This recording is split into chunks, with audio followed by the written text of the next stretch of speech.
India ചരിത്രത്തിലെ ഏറ്റവും വലിയ വെല്ലുവിളികളെ നേരിടുകയാണ്. ആ വെല്ലുവിളി നാളത്തെ രാജ്യത്തിൻ്റെ നിലനിൽപ്പുമായി ബന്ധപ്പെട്ടുള്ളതാണ്. ഒറ്റ വാക്കിൽ, ഇന്ത്യ എന്ന പേരിൽ ഇന്ന് നാം കാണുന്നത് പോലെ ഈ രാജ്യം ലോകഭൂപടത്തിൽ നാളെയും ഉണ്ടാകുമോ എന്ന് ഉറപ്പു പറയാനാവാത്തത്ര ഗൗരവതരമായ വെല്ലുവിളിയാണ്. രാജ്യത്തിൻ്റെ അടിത്തറ മതനിരപേക്ഷതയാണ്. ആ മതനിരപേക്ഷ അടിത്തറ തകർക്കാനാണ് RSSൻ്റെ നീക്കം. മതനിരപേക്ഷതയില്ലാതെ ഇന്ത്യക്കൊരു രാജ്യമായി നിലനിൽക്കാനുമാവില്ല.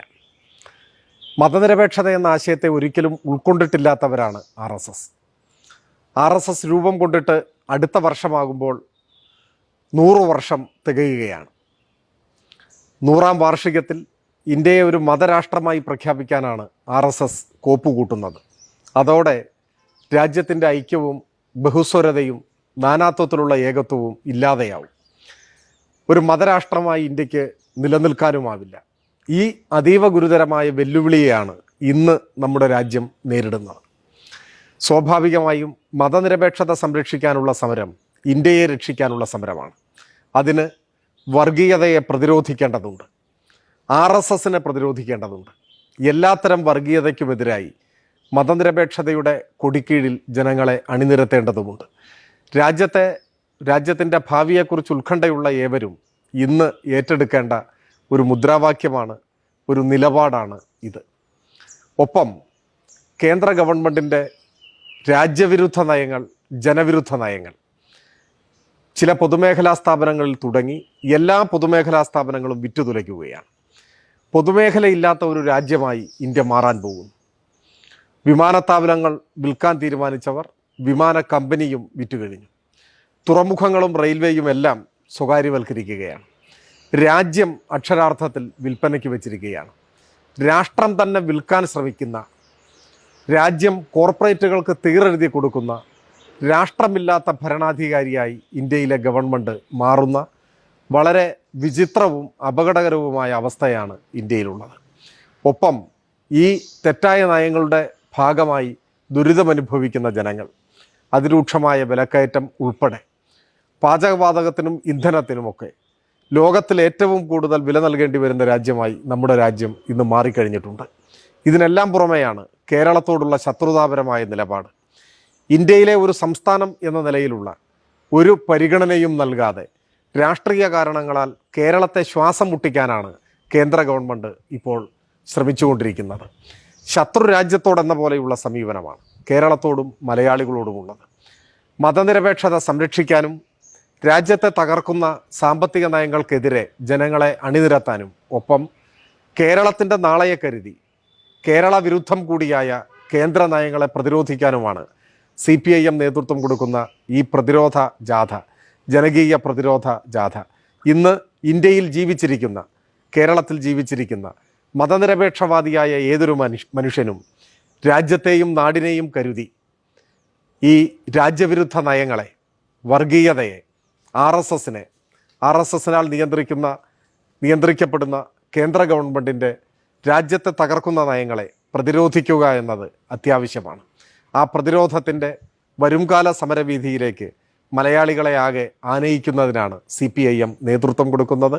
ഈ ജാഥ വൻപിച്ച വിജയമാക്കാൻ എല്ലാ വിഭാഗം മലയാളികളോടും സ്നേഹപൂർവ്വം അഭ്യർത്ഥിക്കുന്നു. CPIM സംസ്ഥാന കമ്മിറ്റിയുടെ തീരുമാനമനുസരിച്ച് സംസ്ഥാന സെക്രട്ടറിയും പോളിറ്റ് ബ്യൂറോ അംഗവുമായ സഖാവ് ഗോവിന്ദൻ മാസ്റ്റർ നയിക്കുന്ന ജനകീയ പ്രതിരോധ ജാഥ സപ്തഭാഷാ സംഗമ ഭൂമിയായ കാസർഗോഡ് കുമ്പളയിൽ നിന്ന് ഇന്ന് വൈകിട്ട് 4 മണിക്ക് ആദരണീയനായ കേരളത്തിൻ്റെ മുഖ്യമന്ത്രി സഖാവ് പിണറായി വിജയൻ ഉദ്ഘാടനം ചെയ്യുകയാണ്.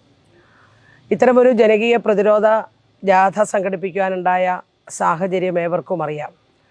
നമ്മുടെ രാജ്യം സ്വാതന്ത്ര്യം നേടി 75 വർഷം പൂർത്തീകരിച്ച് കഴിഞ്ഞിരിക്കുന്ന ഈ ഒരു ഘട്ടത്തിൽ രാജ്യത്തിൻ്റെ സ്വാതന്ത്ര്യവും പരമാധികാരവും സ്വാശ്രയത്വവും എല്ലാം തകർക്കുന്ന നടപടികളാണ് കേന്ദ്ര ഗവൺമെൻറ് സ്വീകരിച്ചുകൊണ്ടിരിക്കുന്നത്. ഭരണഘടനയെ അട്ടിമറിച്ചും ജനാധിപത്യ മൂല്യങ്ങൾ തകർത്തെറിഞ്ഞും രാജ്യത്തിൻ്റെ ഫെഡറലിസം തകർത്തുമൊക്കെ മുന്നോട്ട് പോകുന്ന കേന്ദ്ര ഗവൺമെൻറ് വർഗീയത വളർത്തി ജനങ്ങളെ തമ്മിലടുപ്പിക്കാൻ ശ്രമിക്കുന്നു. അതേ അവസരത്തിൽ തന്നെ കോർപ്പറേറ്റ് നയങ്ങൾ നടപ്പിലാക്കിക്കൊണ്ട് രാജ്യത്തെ പാവപ്പെട്ട കൃഷിക്കാരെയും തൊഴിലാളികളെയും സ്ത്രീകളെയും ചെറുപ്പക്കാരെയും കുഞ്ഞുങ്ങളെയെല്ലാം ദുരിതക്കടലിലേക്ക് തള്ളിവിടുകയും ചെയ്തുകൊണ്ടിരിക്കുന്നു. ഈ ഒരു ഘട്ടത്തിൽ ഇത്തരമൊരു പ്രതിരോധ ജാഥ വളരെയേറെ അനിവാര്യമാണ്. കേരളത്തിലെ ഗവൺമെൻറ്റിനെ നമുക്കെല്ലാം അറിയാവുന്നതുപോലെ ഇന്ത്യ രാജ്യത്തൊരു ബദൽ ഗവൺമെൻറ് എല്ലാവരും ശ്രദ്ധയോടെ ഉറ്റുനോക്കുന്ന നമ്മുടെ ഗവൺമെൻറ് നടപ്പിലാക്കിക്കൊണ്ടിരിക്കുന്ന എല്ലാ നടപടികളെയും കേന്ദ്രം തുരങ്കം വെച്ചുകൊണ്ടിരിക്കുകയാണ്. മുന്നോട്ട് പോകുന്ന കേരളത്തെ പിന്നോട്ടടിപ്പിക്കുവാനും ജനങ്ങളെ പ്രയാസപ്പെടുത്തുവാനും നടത്തുന്ന ശ്രമങ്ങളെയും നമുക്ക് ജനങ്ങളുടെ ഇടയിൽ തുറന്ന് പറയേണ്ടിയിരിക്കുന്നു. ഇപ്പോൾ നമുക്കെല്ലാം നമ്മൾ മനസ്സിലാക്കിയ ഒരുപാട് കാര്യങ്ങളുണ്ട്. പല നിലയിലും കേരളത്തെ അവർ ഞെരിച്ചുകൊണ്ടിരിക്കുന്നു. കേരളത്തിൻ്റെ വിഹിതം അവർ വെട്ടിക്കുറയ്ക്കുന്നു. അതുപോലെ തന്നെ കേരളത്തിന് അർഹതപ്പെട്ട പദ്ധതികൾ തരാതിരിക്കുന്നു. എന്തൊരു വിവേചനമാണ് അവർ ഇപ്പോൾ എടുത്തുകൊണ്ടിരിക്കുന്നത്. 19,000-ൽ അധികം കോടി രൂപ മാത്രം കേരളത്തിന് കേന്ദ്രവിഹിതം തരുമ്പോൾ UP പോലുള്ള സംസ്ഥാനത്തിന് 2.42 ലക്ഷം രൂപയാണ് കൊടുക്കുന്നത്. ധനകാര്യ കമ്മീഷൻ്റെ ശുപാർശ അനുസരിച്ച് നേരത്തെ 10ാം ധനകാര്യ കമ്മീഷൻ 3% തുക നമുക്ക് നൽകിയിരുന്നെങ്കിൽ അത് 1.9 കുറച്ചിരിക്കുന്നു. അതിന് പറയുന്ന ന്യായമുണ്ട്. കേരളം വികസിച്ചല്ലോ, കേരളം മുന്നോട്ട് പോയല്ലോ, പല രംഗത്തും കേരളം നേട്ടം കൈവരിച്ചിരിക്കുന്നു. അതിൻ്റെ ശിക്ഷയാണ് നമ്മളിപ്പോൾ അനുഭവിക്കുന്നത്. അതുപോലെ തന്നെ കേരളത്തിന് അർഹതപ്പെട്ട പലതും അവർ നിഷേധിക്കുകയാണ്. ഇപ്പോൾ കേരളത്തിൻ്റെ ഒരു റെയിൽവേ വികസന കാര്യത്തിൽ കേന്ദ്രമെടുക്കുന്ന ഇരട്ടത്താപ്പ് നയം വളരെ ഗൗരവത്തോടെ തന്നെ നമ്മൾ കാണേണ്ടതായിട്ടുണ്ട്. ഇപ്പോൾ സേലം ഡിവിഷൻ വെട്ടിമുറിച്ച ഘട്ടത്തിലാണ് 1ാം UPA ഗവൺമെൻറ്റിൽ ഇടതുപക്ഷം പിന്തുണയ്ക്കുന്ന ഘട്ടത്തിൽ അന്നത്തെ ഒരു ധാരണയാണ്, അല്ലെങ്കിൽ അന്ന് ഗവൺമെൻറ് പ്രഖ്യാപിച്ചതാണ്, അന്നത്തെ UPA ഗവൺമെൻറ് പ്രഖ്യാപിച്ചതാണ് കേരളത്തിനൊരു കോച്ച് ഫാക്ടറി. ഇപ്പോൾ ആ കോച്ച് ഫാക്ടറി നമുക്ക് ഇന്ന് വരെ കേന്ദ്രം നൽകിയിട്ടില്ല. അതുപോലെ തന്നെ ഒരു റെയിൽ നീർ ഫാക്ടറി, നേമം ഡിവിഷൻ റെയിൽ നീർ ഫാക്ടറി, അതുപോലെ തന്നെ പിന്നെ കൊല്ലത്തൊരു ആശുപത്രി, ഡബിളിങ്, ഇലക്ട്രിഫിക്കേഷൻ, ഇതെല്ലാം കേരളത്തിന് തരാമെന്ന് സമ്മതിച്ചിരുന്നെങ്കിൽ, അതോടൊപ്പം എയിംസ് അടക്കം കേരളത്തിന് നൽകുമെന്ന് പ്രഖ്യാപിച്ചിരുന്നെങ്കിൽ ആ കാര്യത്തിലെല്ലാം കേന്ദ്ര ഗവൺമെൻറ് നിഷേധാത്മകമായ സമീപനം സ്വീകരിക്കുകയും കേരളത്തെ ഞെരുക്കിക്കൊല്ലാൻ ശ്രമിക്കുകയും ചെയ്യുന്നു. കടമെടുക്കുവാനുള്ള അവകാശം പോലും ഇല്ലാതാക്കുന്നു. 80,000 കോടി രൂപയുടെ കിഫ്ബി ഉപയോഗിച്ചുകൊണ്ട് നടത്തുന്ന വികസന പ്രവർത്തനങ്ങളെയും തട്ടിത്തെറിപ്പിക്കുവാനുള്ള ശ്രമങ്ങളാണ് കേന്ദ്രം നടത്തിക്കൊണ്ടിരിക്കുന്നത് എന്ന് നമ്മൾ കാണുകയാണ്. ഈ ഒരു ഘട്ടത്തിൽ ജനങ്ങൾ കാര്യങ്ങൾ ശരിയായി തിരിച്ചറിയണം. ഇപ്പോൾ നമുക്കെല്ലാം അറിയാവുന്നതുപോലെ 1ാം UPA ഗവൺമെൻറ്റിൻ്റെ കാലത്ത് ഇടതുപക്ഷത്തിൻ്റെ പിന്തുണയോടുകൂടി നിലവിൽ വന്ന പദ്ധതിയാണ് തൊഴിലുറപ്പ് പദ്ധതി. യഥാർത്ഥത്തിൽ തൊഴിലുറപ്പ് പദ്ധതി യാഥാർത്ഥ്യമാകാൻ 2.5 ലക്ഷം കോടി രൂപയാണ് വേണ്ടത്.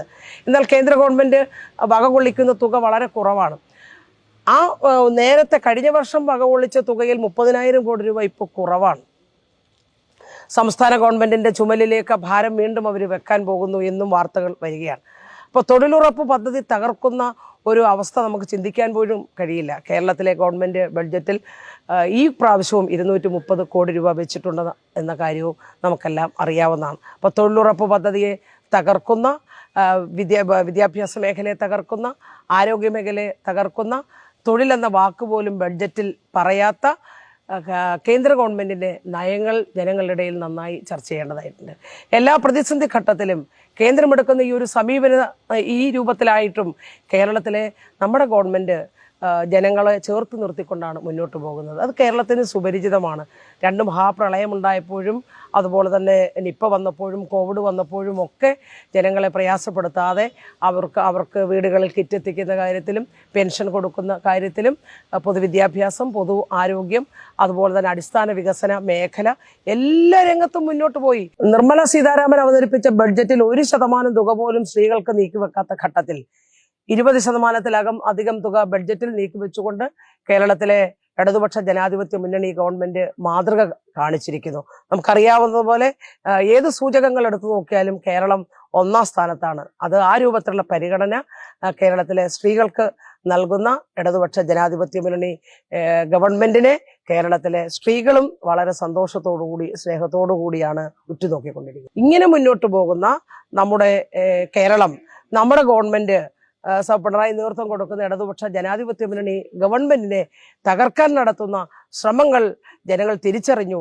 അങ്ങനെ തന്നെ, അതുകൊണ്ട് തന്നെയാണ് വീണ്ടും ഒരിക്കൽ കൂടി കേരളം ഇടതുപക്ഷത്തിന്റെ കൈകളിലേക്ക് വന്നത്. ഒരു തുടർഭരണം കേരളത്തിലെ മാധ്യമങ്ങളും വലതുപക്ഷവും ഒന്നും പ്രതീക്ഷിച്ചിരുന്നില്ല.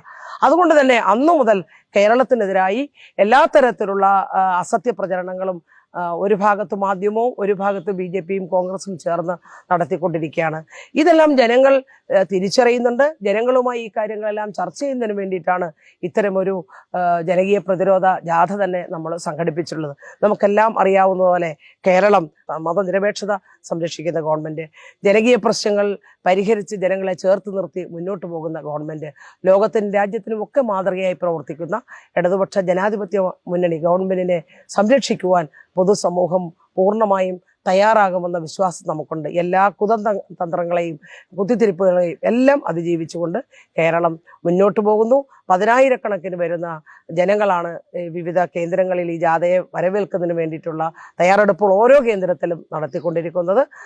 ഈ ജാഥ ഒരു ചരിത്ര സംഭവമായി മാറിത്തീരാൻ പോവുകയാണ്.